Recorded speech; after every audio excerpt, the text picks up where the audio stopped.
Hello दोस्तों, स्वागत है आप सबका कोस्मो हेल्थ केयर में। दोस्तों आज हम बात करेंगे कोहनी में दर्द किस वजह से होता है और उसको हम घर पे किस तरह से ठीक कर सकते हैं।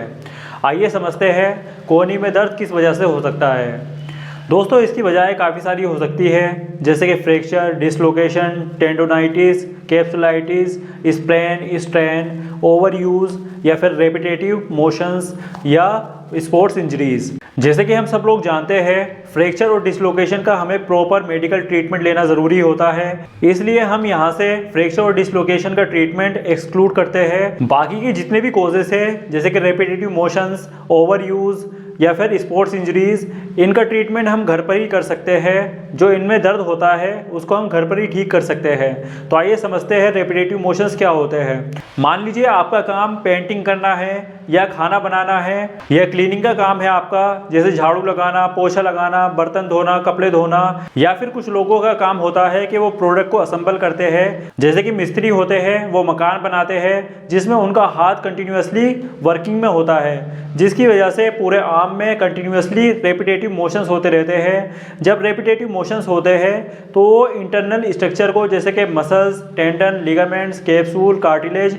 इन सारे स्ट्रक्चर्स में या इनमें से किसी एक दो में माइक्रो टीयरिंग हो जाती है और रेस्ट ना मिलने की वजह से वो टीयरिंग बढ़ती रहती है, जिसकी वजह से हमें दर्द महसूस होता है। इसी तरह से कुछ लोग वेट लिफ्टिंग करते हैं या फिर रेसलिंग करते हैं या कुछ लोग मजदूरी करते हैं, जहां पर वो अपने मसल्स की स्ट्रेंथ से ज्यादा वेट को लिफ्ट कर लेते हैं, जिसकी वजह से मसल का ओवर यूज हो जाता है और मसल में टीयरिंग होने लगती है, जिसकी वजह से आगे चल के पेन होने लगता है। इसी तरह से जब स्पोर्ट्स पर्सन कोई स्पोर्ट प्ले करता है, जैसे कि catching, throwing, climbing, basketball, baseball, tennis, golf या फिर शूटिंग या फिर रेसलिंग या वेट लिफ्टिंग, जब इस तरह के स्पोर्ट्स प्ले किए जाते हैं तो स्पोर्ट्स के दौरान जर्की मूवमेंट आते हैं, जिसकी वजह से इंटरनल स्ट्रक्चर डिस्टर्ब रहता है और उसमें टीयरिंग हो जाती है, जिसकी वजह से आगे चल के दर्द होने लगता है। जब इंटरनल स्ट्रक्चर में कोई माइक्रो टीयरिंग हो जाती है या कोई डैमेज हो जाता है तो हमें वहाँ पर दर्द महसूस होता है, और अगर हम उस पॉइंट पर जहाँ से इंजरी हुई है वहाँ पर अगर हम उंगली रखेंगे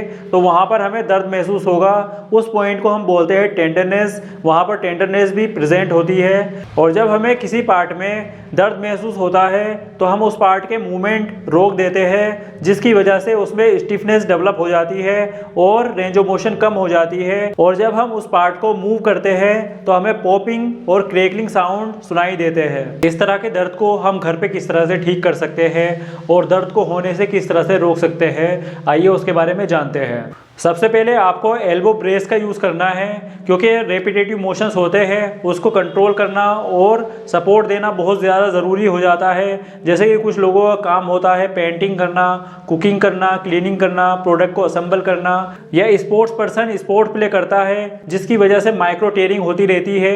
जब हम प्रोटेक्टिव एल्बो ब्रेस पहनेंगे तो ये माइक्रो टीयरिंग होनी रुक जाएगी और हमारी एल्बो को एक्स्ट्रा सपोर्ट भी मिलेगी। नंबर 2, आपको ध्यान रखना है आपको एल्बो से कोई हैवी वजन नहीं उठाना है जिससे कि मसल का ओवर यूज हो। नंबर 3, आपको हेल्दी वेट मेंटेन रखना है, यानी कि अगर आप ज़्यादा मोटे हैं तो आपको वेट कम करना चाहिए, और अगर आप ज़्यादा पतले हैं तो आपको थोड़ा सा वेट बढ़ा लेना चाहिए, जिससे कि हेल्दी वेट बना रहे। नंबर 4, आपको रेगुलर एक्सरसाइज करनी है, जो आज हम आपको बताएंगे। आपको हर रोज़ ये वाली एक्सरसाइज ज़रूर करते रहना है ताकि आपकी एल्बो इंजरी से बची रहे। तो आइए देखते हैं एक्सरसाइजेज। हाथ को इस तरह से टेबल के किनारे पर या बेड के किनारे पर रख लेना है, और दूसरे हाथ को इस तरह से इस हाथ पर रख लेना है, और उसके बाद नीचे लेकर जाना है, बिल्कुल इस तरह से। जहाँ तक लेके जा सकते हैं उतना लेकर जाइए, और जब ये पूरा स्ट्रेच हो जाए तो इस पोजीशन को आपको 30 सेकंड के लिए होल्ड करके रखना है। ये एक्सरसाइज आपके एक्सटेंसर ग्रुप को स्ट्रेच करेगी, जिससे कि मसल्स में ब्लड सर्कुलेशन बढ़ेगा, और जितना ब्लड सर्कुलेशन बढ़ेगा उतनी जल्दी जो माइक्रो टीयरिंग हुई है वो हील हो जाएगी और आपको दर्द होना बंद हो जाएगा। जब 30 सेकंड हो जाए तो इसको धीरे धीरे बिल्कुल आराम से इस तरह से रिलीज़ कर देना है। इसी तरह से फोरआर्म के फ्लेक्सस ग्रुप को भी स्ट्रेच कर लेंगे। इसमें हाथ सीधा रहेगा और इस तरह से हाथ रख के इसको भी नीचे लेकर जाना है। बिल्कुल उसी तरह से जैसे हमने एक्सटेंसर ग्रुप को स्ट्रेच किया है, वैसे ही फ्लेक्सर ग्रुप को भी स्ट्रेच करेंगे। जब आप बिल्कुल एंड रेंज तक पहुंच जाएंगे तो आपको स्ट्रेच फील होगा अंदर की साइड। ये एक्सरसाइज जो आपके अंदर की तरफ माइक्रो ट्रोमा हुआ होगा उसको रिपेयर करेगा और हील करेगा, जिससे कि आपके जो कोहनी के अंदर की तरफ दर्द होता है वो ख़त्म हो जाएगा। इस एक्सरसाइज को अगर आप एक्टिविटी करने से पहले करेंगे तो ये आपको ट्रॉमा से बचाएगी और ट्रॉमा को हील भी करेगी। दूसरी एक्सरसाइज करने के लिए इस तरह से हाथ टेबल पर सीधा रख लेंगे और उसके बाद उल्टा करेंगे, फिर से सीधा करेंगे और फिर उल्टा करेंगे।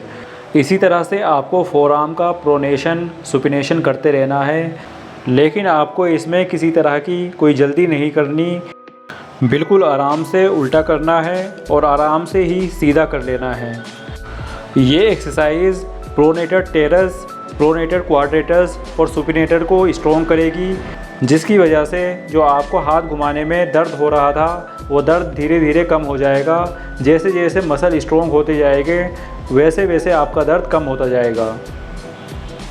ये एक्सरसाइज आप रेजिस्टेंस के साथ या वेट के साथ भी कर सकते हैं। इस तरह से खाली बोतल में पानी भरकर इस तरह से पकड़ लेंगे और हाथ को सुपिनेट करेंगे और प्रोनेट करेंगे, जैसे कि वहाँ कर रहे थे। इस एक्सरसाइज के आपको 10 रेपिटेशन लगाने हैं और 10 रेपिटेशन के 3 सेट लगाने हैं, यानी कि टोटल 30 रेपिटेशन आपको इस एक्सरसाइज के लगाने हैं।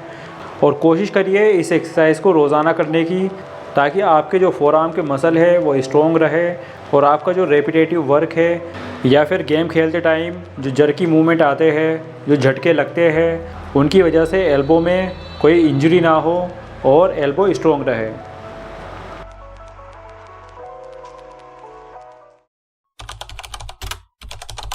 इस तरह से हाथ को उल्टा रख लेंगे और आगे वाला पंजा ऊपर की तरफ उठाएंगे। रिस्ट जॉइंट को एक्सटेंड करेंगे और 5 सेकंड होल्ड करेंगे, उसके बाद रिलैक्स करेंगे। उसके बाद फिर से एक्सटेंड करेंगे, 5 सेकंड होल्ड करेंगे और रिलैक्स करेंगे। इसी तरह कंट्रोल वे में हमें ये एक्सरसाइज करनी है। आराम से ऊपर लेकर जाएंगे धीरे धीरे और धीरे धीरे वापस लेकर आएंगे। इसी तरह हमें 10 रेपिटेशन एक बार में लगाने हैं और 10 रेपिटेशन के 3 सेट हमें यहाँ पर लगाने हैं, यानी कि टोटल 30 रेपिटेशन हमें इस एक्सरसाइज के लगाने हैं। ये एक्सरसाइज एक्सटेंसर ग्रुप को स्ट्रेंथन करेगी, स्ट्रेच करेगी, स्ट्रॉन्ग करेगी, जिससे कि जो आपकी लेटरल साइड में दर्द होता है, यानी कि जो आपकी कोहनी के बाहर की तरफ दर्द होता है, ये इसको रिलीफ पहुंचाएगी। जैसे कि आपकी लेटरल एपिकोंडाइलाइटिस है या फिर टेनिस एल्बो है, उसको हील करेगी। जब आपकी माइक्रो टीयरिंग हील हो जाएगी तो आपके दर्द को जो स्टिफनेस है, जो क्रैकिंग साउंड्स है, उसको रिलीफ पहुंचेगा और आपको दर्द होना बंद हो जाएगा। आप इस एक्सरसाइज को भी वेट के साथ कर सकते हैं। इस तरह से टेबल के बाहर निकाल के अपना हाथ रख लेंगे और आगे हाथ में कोई बोतल या कोई डंबल वगैरह पकड़ लेंगे और कंट्रोल वे में रिस्ट का एक्सटेंशन और फ्लेक्शन करना है। इससे आपका फ्लेक्सर ग्रुप और एक्सटेंसर ग्रुप दोनों ट्रीट हो गए। लेकिन आपको ध्यान रखना है ये एक्सरसाइज बिल्कुल कंट्रोल वे में हो, इसमें किसी तरह की कोई जल्दी नहीं करनी है। आपको बिल्कुल आराम से एक्सरसाइज परफॉर्म करनी है ताकि कोई जर्की मूवमेंट ना आए। दोस्तों, अगर आपको ये वीडियो पसंद आई हो तो हमारे चैनल को सब्सक्राइब करें, इस वीडियो को लाइक करें, शेयर करें और हमें कमेंट करके बताएं आपको इस वीडियो से कितना फ़ायदा हुआ है। Thank you so much.